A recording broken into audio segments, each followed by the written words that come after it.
This video is for parents and teachers to some extent. Our kids are prematuring. And what does that statement mean? It means that the physical, mental, emotional, psychological changes जो हमारे अंदर 13 या 14 years of age में आते थे, वो अब एक बच्चे में 9 to 10 years में आ जाते हैं. क्यों आ जाते हैं? Because children are exposed to a lot of things at a very young age. Because of eating habits, because of environment, many factors play a role. But the point is वो आ जाते हैं. We have to accept that situation. और ये मैं इसलिए कह रही हूँ because I have been teaching kids for the last 16 years. So I've seen how kids have changed, how their maturity is growing so fast. Now the point is when a child comes to us, especially at home, and seeking some information about something. It can be physical change.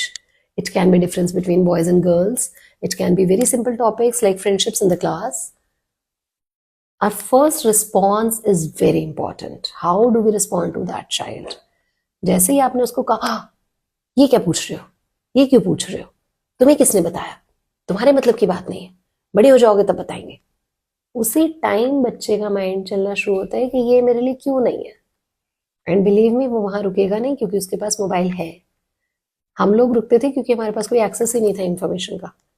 Mobile होता तो शायद हम भी उसी time ढूंढते जिस time भी हमारे माइंड में जवाब चाहिए. तो बच्चे को जब एक क्वेश्चन आ गया उसके माइंड में तो वो जवाब ढूंढेगा.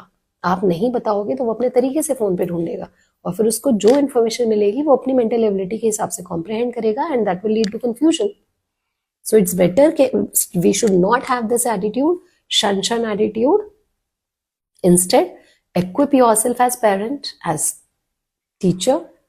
Train yourself that how will I respond to my child. अगर उसने कोई बात पूछ ही ली है तो मुझे उसका जवाब कैसे देना है. How logical, scientifically I can explain the phenomena to my kid. And that is required. You have to learn how to respond to the things, to the questions, to any kind of utterance. जो भी वो mention कर रहा है, आपसे share कर रहा है, उसको रिस्पॉन्ड कैसे करना है ये आपको सीखना है. रिएक्ट नहीं करना है और रिस्पॉन्ड करना सीखिए. अपने आप को इक्विप करिए. बच्चे मैच्योर हो रहे हैं जल्दी तो हमें भी थोड़ा जल्दी मैच्योर होना पड़ेगा उनको डील करने के लिए.